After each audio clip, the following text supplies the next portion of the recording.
Good morning and welcome to Unity of Springfield Sunday morning adult education class. It is Sunday, October 25th, 2020. You'll notice that I am not Paul. Most of you know that Paul and Sue recently got married, which we're all very happy about and wish them the best. And they are currently on their honeymoon. So Paul did not want to do the intro and the outro for our class this morning. I can't imagine why. And I'm not sure whose decision it was, but I'm told that Mitch is at the controls. So we'll see how that bodes for us. I'm sure he'll do a great job as he always does. We just like to give him a hard time. There is a meditation in the presentation of the material today, so we won't do one of those to start out.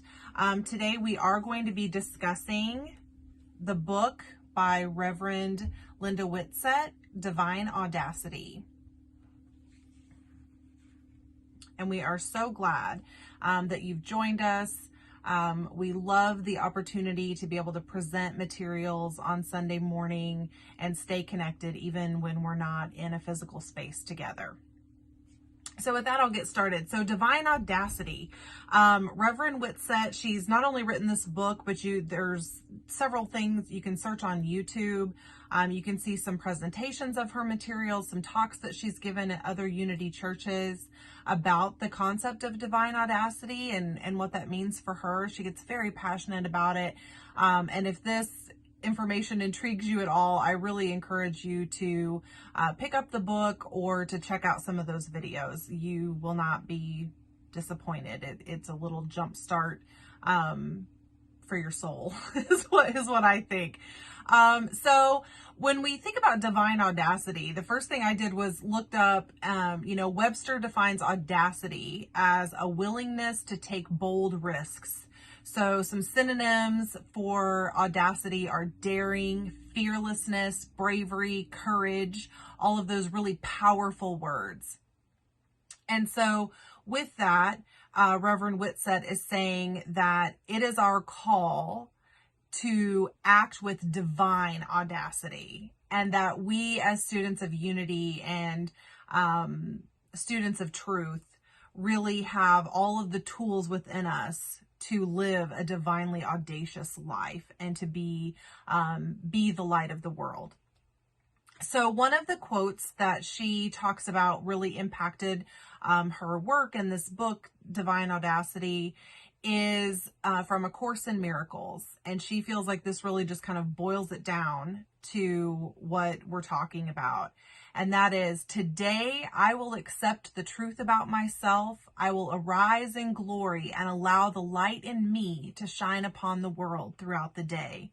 And that's an affirmation that she holds near and dear. And like I said, she feels like that is, if we could live by that affirmation, we would be living a divinely audacious life. So she defines divine audacity as a bold spiritual living under the radical premise that we are divine, that our nature is within the divine nature of God, and that we're able to boldly express the highest spiritual principles in the middle of everyday situations. It's also a fearless overcoming of our only human tendencies in order to do or say the right thing, that which unifies, harmonizes, strengthens, or uplifts. With divine audacity, we dare to be the light of the world. So she uses that term, only human tendencies, to mean when we have forgotten our divine nature. So when we are in the awareness of only our human capabilities and our human thinking, kind of like we would say sometimes that we're in our humanness about that. So she calls that our only human tendencies. And so that if we can describe God as the source of light, and we acknowledge that that light is in us, she says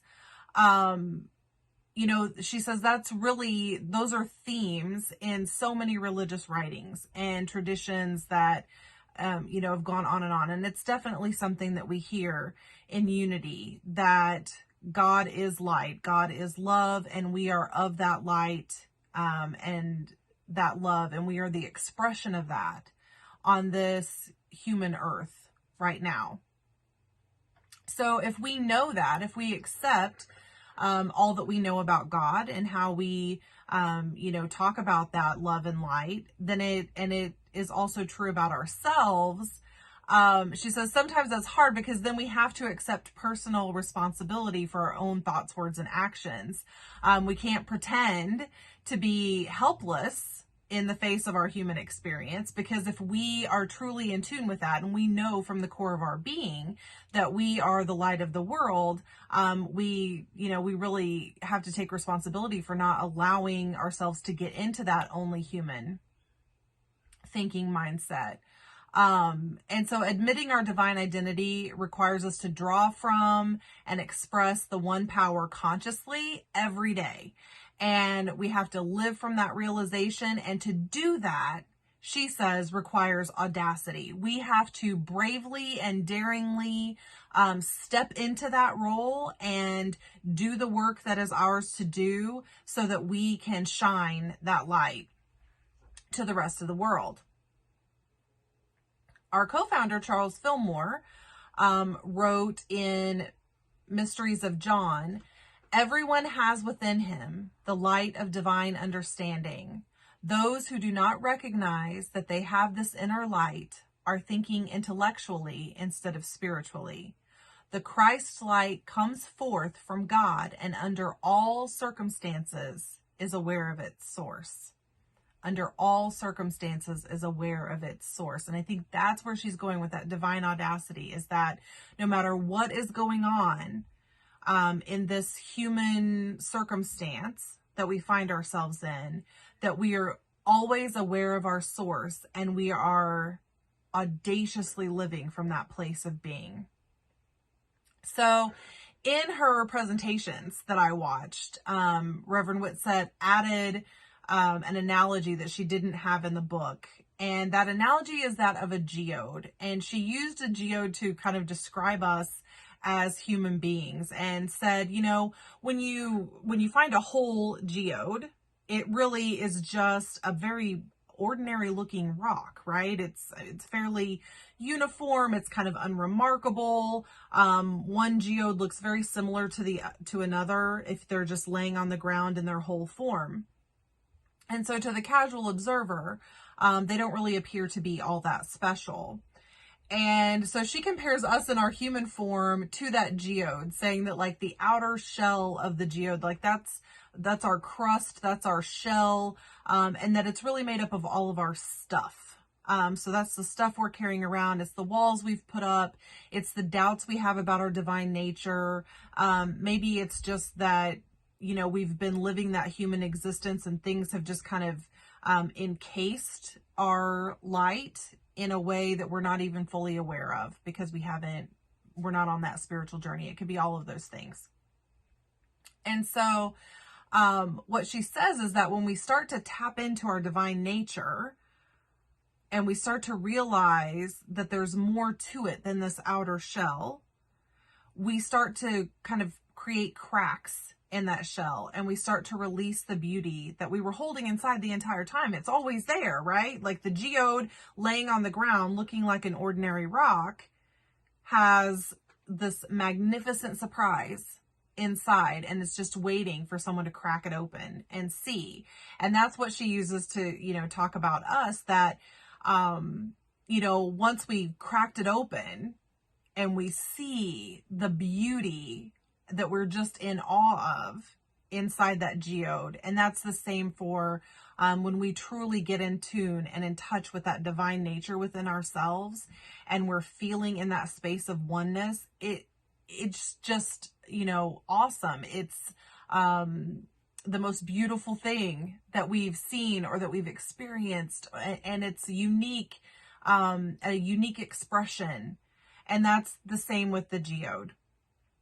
And she says the other interesting thing is that once we crack it open, like you can't unsee it, right? So if you have the whole geode and you crack it in half, like there's no way to fully put it back together and not know what's inside. Like you've uncovered that secret, that beautiful masterpiece on the inside. And so there's really no way to unsee it.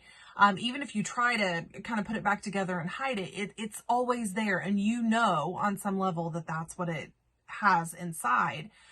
The other interesting thing is that when we are in touch with that inner knowing for ourselves and we can, own that beauty within us, it becomes really much easier to fully see that in other people. We start to be able to see through the shell of others because we know that every single one of us has some unique expression, magnificence just on the inside waiting to be shown. I really loved that, that story for her.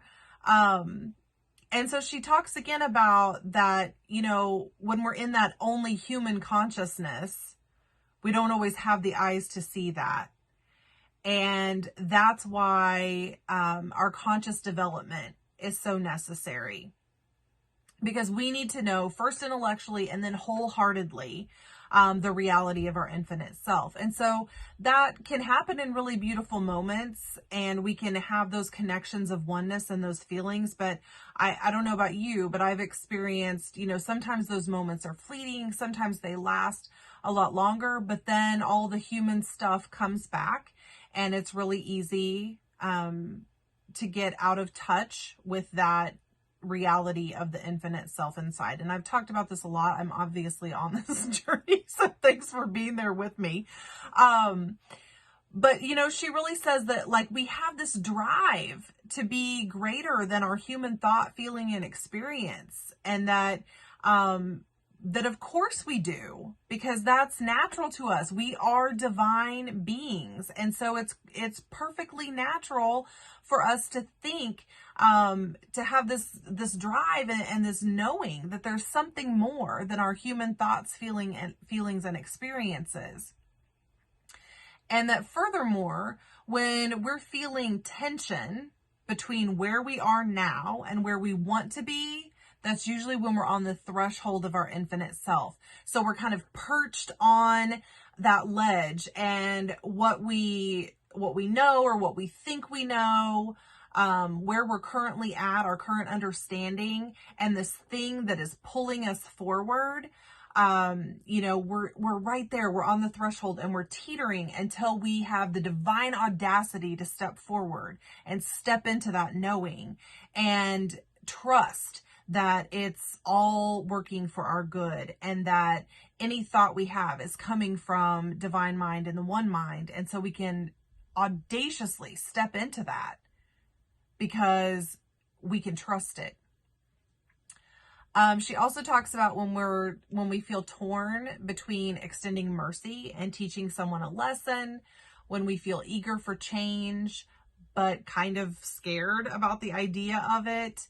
If we're feeling angry towards another person, while also having a sense that we have a part in that drama, that we have a responsibility in that relationship, that this tension is always our signal that our divine nature is pulling us towards a response that is from our infinite self.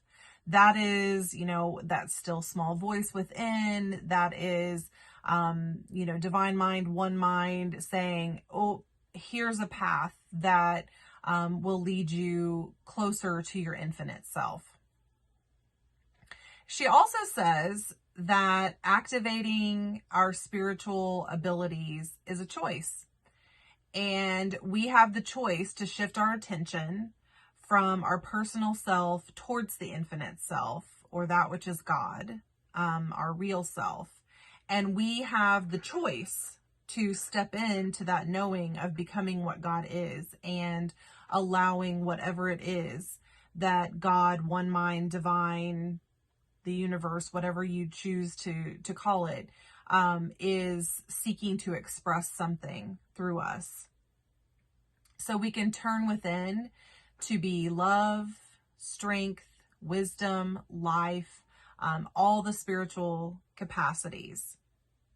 Now in the book, Reverend Whitsett goes through each of the 12 powers that were identified by our co-founder, Charles Fillmore. She gives a brief description of each of the 12 powers, kind of her, some definitions or some ideas that she has about that power. And she uses stories to illustrate how the power, can show up in action in someone's life. And then she gives a meditation for each and some practice activities that might help strengthen or help you become more attuned to that power. And, going through the material, we don't have time in a Sunday morning class to go through all 12 powers and, explore all of those different elements of each. So I really just looked at all of them and wanted to pick a couple that really resonated with me. And so the two that I chose to explore a little bit more today is faith and imagination. So the first being faith. Faith is the power to make the possible real. It's our sense of reality depends on faith, and it's the power that realizes or helps us to make real the images that we're holding in our mind. So it really works. Faith and imagination work hand in hand. Faith is our innate power to create reality by our perceptions, beliefs, and interpretations. And according to our faith, that's how we can live in assurance and conviction. Really, faith allows us to expect the things that we're imagining to actually come to fruition. So, one of the stories that she tells to illustrate faith is a farmer was looking to hire a farmhand. And when he asked the new recruit what his best quality for the job was, the man responded, "I can sleep through a storm." Now, the farmer needed help right away, and he somehow took a liking to this guy. He didn't really understand why he would list that as his best attribute, but he went ahead and hired him. And not long after he hired the man, there was a really big storm throughout the night. So with thunder and lightning and wind so loud that it woke the farmer up. The farmer ran outside calling for his farmhand, but of course he didn't hear him because he was fast asleep. And the farmer then began to check all of the things outdoors that needed to be done.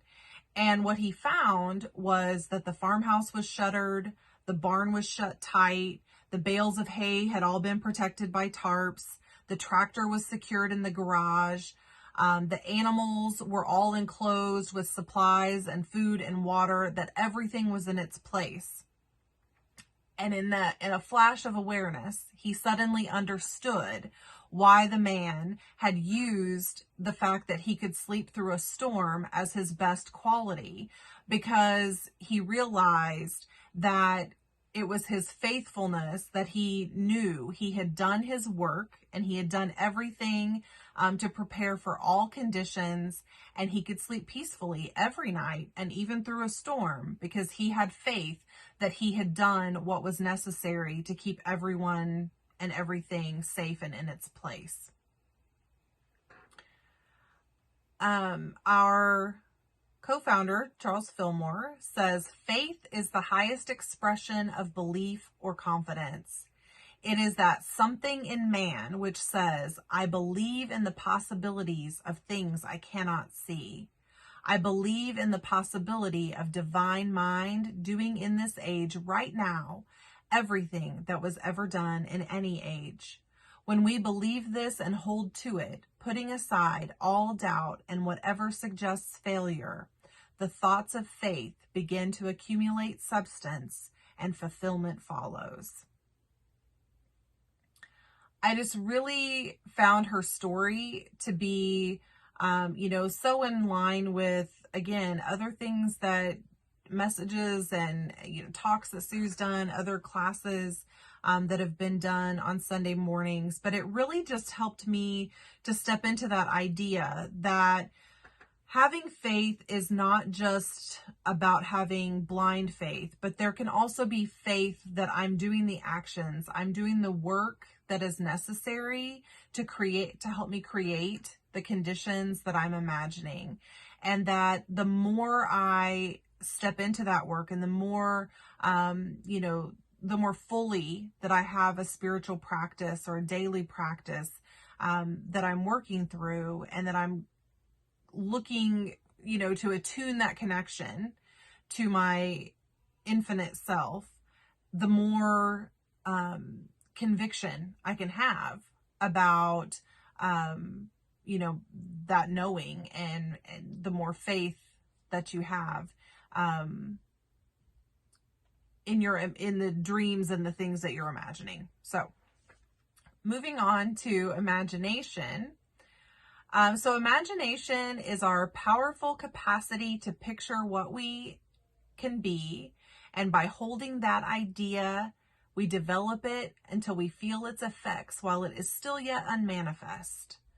To live in that idea until it becomes our reality. So, she really says that for this reason, imagination is our primary power, because it's essential that we have the imagination, that we have the audacity to think of something that's not even here yet, that we can so fully think about it and imagine it that it's as if it's already occurred, and that we can have the faith to know that if it has entered our imagination, if we're having a constructive idea, if we have a vision of how something can be or how we want something to be, that we have the audacity to know that that comes from one mind, and we can put our faith in it. That if we're doing the work and we continue to cultivate that image and have faith in knowing that it can come to fruition, that is, truly our primary power coming into play. It's also one of our greatest tools to claim our divine identity. Like, we have to be able to imagine that all of the energy is, infinite, and that we are one, and we have to be able to see that in our mind's eye without always being able to see a physical representation of that. You have to be able to imagine that idea. And I love this too. The future we have been envisioning demands one thing of us: that we be the person who can live in that desired future. So really what's ours to do is not only imagine that it can be that, but imagine who we are to allow that to happen, who we are to live in that future. What does that look like? What does that feel like? What do we need to do to become that person that lives in that reality, that lives in that future, that lives from that place of understanding? And that is the path of getting there, and then having faith that we are going to come out on the other side, and the conviction to know that it is all, again, one source, one power working for all good. So in The Power of Awareness, Neville Goddard encourages us to disregard appearances, conditions, and in fact, all evidence of our senses that deny the fulfillment of your desire. Rest in the assumption that you are already what you want to be, for in that determined assumption, you and your infinite being are merged in creative unity. And with your infinite being, all things are possible. And it does say, when he refers to infinite being, that's whatever you claim as God, source, whatever term you use. So saying that, we know this, right? As students of unity, that to step into that power, we have to be able to disregard what is directly in front of us. And it's not to say that we stick our heads in the sand. Sue has said that, so many times.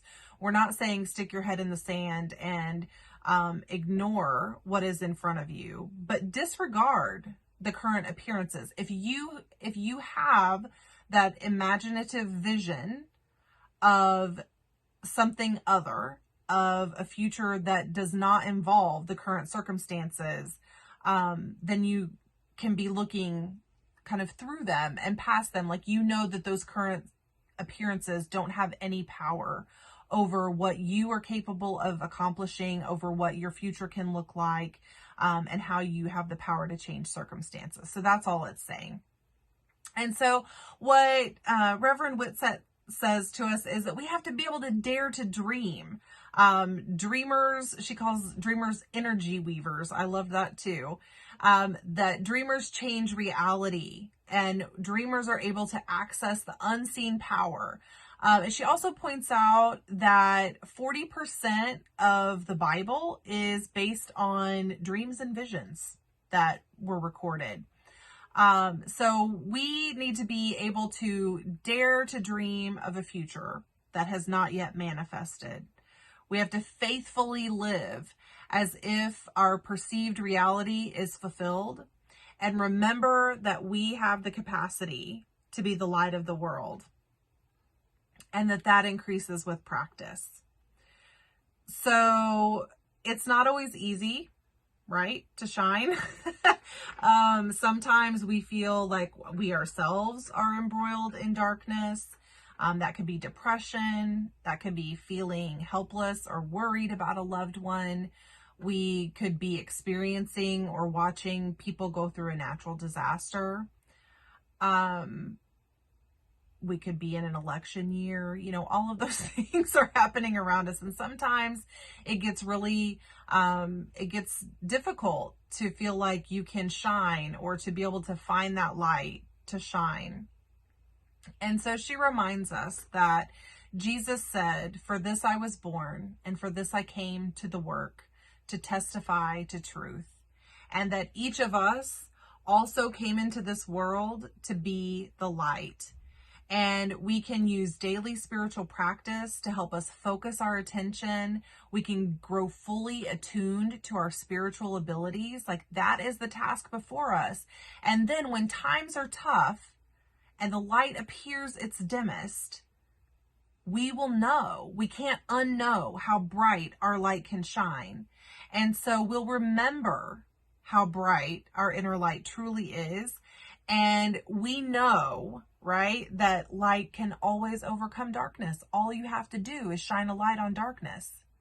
So we have to have the audacity that she continues on and on to say, like, that is the part of having audacity. We have the audacity to claim ourselves as divine. We have the audacity to say we have spiritual powers that are connected to one mind, that are connected to source.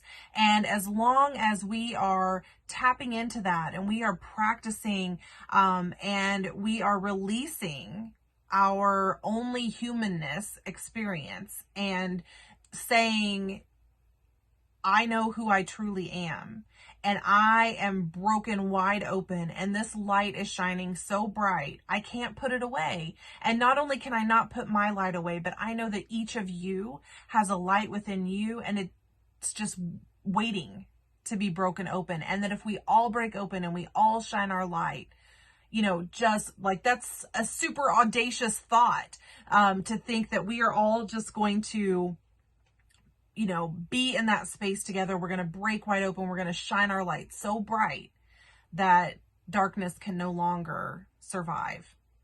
Sorry, got really excited there for a second. So, what I want to do here to close, like, that was, I kind of got excited, but I do want to, like, bring it back down. So the meditations in the book are really lovely. And so I would like to have the opportunity to kind of close out with a combination of the meditations that were in the book for faith and imagination. So if you will join me, I would invite you to get comfortable where you are, to close your eyes if you choose. Take in a deep breath and release. Calming my breath, I focus attention on the center of my forehead inward, at the site of the pineal gland located between the two hemispheres of my brain. Breathing in and breathing out, attention fixed, I bless this connecting link between the physical and the spiritual. Sensitive to the pulsing of life, the movement of energy, I shine the royal blue light of faith into the center of my brain. The spaces between the hemispheres brushed blue. I broadcast blue light throughout my brain and down through my body. A healing, streaming, royal blue, signifying my consciousness of faith. Faith is my ability to see what cannot be seen humanly. I activate this spiritual power, courageously perceiving a greater truth than my physical senses report. I dare myself to see what cannot be seen by human eyes, but exists as surely as the sun exists behind a cloud. I perceive the bottom line truths about life, that life is irrepressible, eternal, and perfect in every stage and form. I stretch my capacity to see the good that can be in troubling situations. I envision possibilities even in seemingly impossible circumstances. I am devoted to perceiving the good that can be. I am convinced that the nature of unseen good, the animating and harmonizing creative power behind all that I have and experience, is my nature. I am divine. I reach inward to my storehouse of faith to remain faithful during times when my human brain cannot envision the magnificent possibilities of wholeness of life, harmonious love, and wealth beyond measure. I demonstrate conviction by living as love lives, as wholeness lives, as wisdom lives.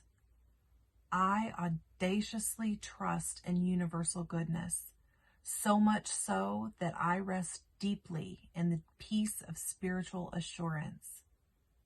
By my innate power of faith, I live in positive expectancy. I center my attention in joyous anticipation, knowing all is well, truly. I now breathe into the center of my brain. Between my ears and eyes, I flood my brain with light, the color of the midday cloudless sky, the palette of spiritual imagination. Every breath I take and every breath I release leaves me floating in the open sky of possibilities. Nothing can weigh me down. Nothing can inhibit the free expression of my divine imagination. Soaring in infinite space, all things are possible. Divine imagination is my spiritual name and true nature. I am a creator by divine design.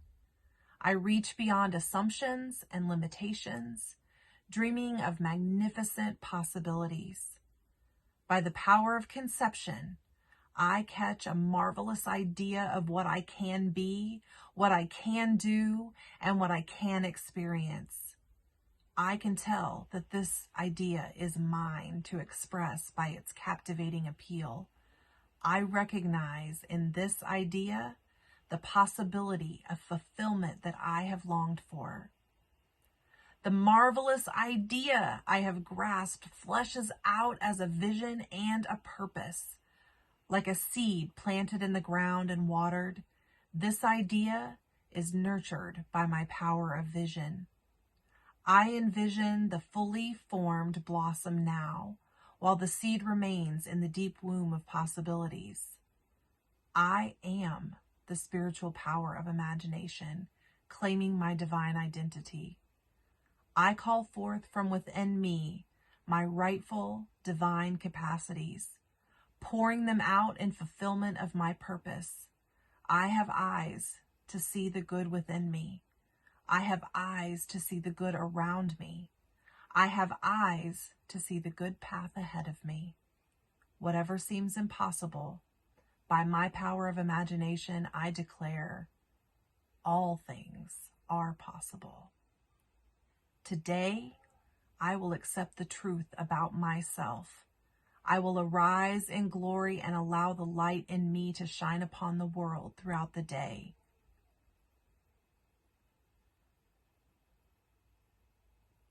Take one deep breath and really breathe that in. Today, I will accept the truth about myself. I will arise in glory and allow the light in me to shine upon the world throughout the day. One last deep breath in and out. And when you're ready, open your eyes and return to the present moment. I hope you enjoyed that meditation as much as I enjoyed doing that when going through the book. And like I said, the meditations for each of the powers are just fantastic. So I would really encourage you to check those out. Just know that I feel so truly blessed to be part of this ministry and for the opportunity to share with you all in this way. Before we go, I need to remind you that you have several ways to support our ministry financially to ensure that Unity of Springfield can continue to be part of our journey and those who will follow after us for many years to come. So you can give on the Tithely app. That's TITHE.LY app, and you can find that in the App Store. Download that onto your phone or other device.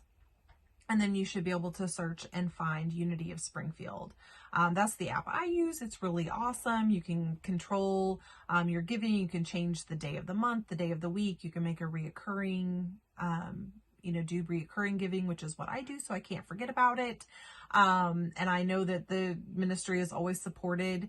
I have the faith that I could just set that reoccurring donation there, or tithe, and that it will happen. And I do that, I can do that with joy.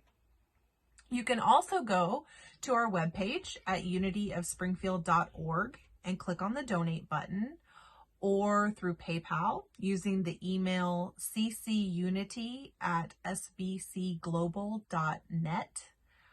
Or you can do it the old-fashioned way and mail a check to Unity of Springfield, and that is 2214 East Seminole, Springfield, Missouri, 65804.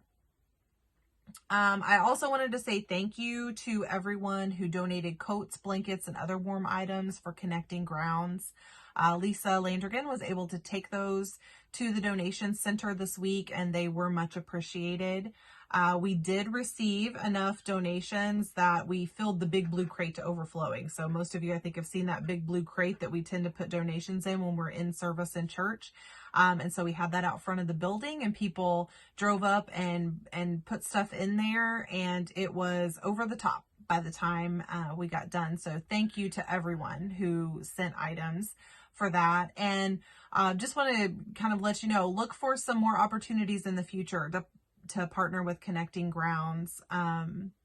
They are really doing tremendous work to help support the unsheltered in our community, and not only to support them as they are unsheltered, but also to help them find, more permanent shelter and safe spaces to be. So we are really, interested in the work they're doing. And I think there's going to be some opportunities for us to, lend a hand in helping them out with that.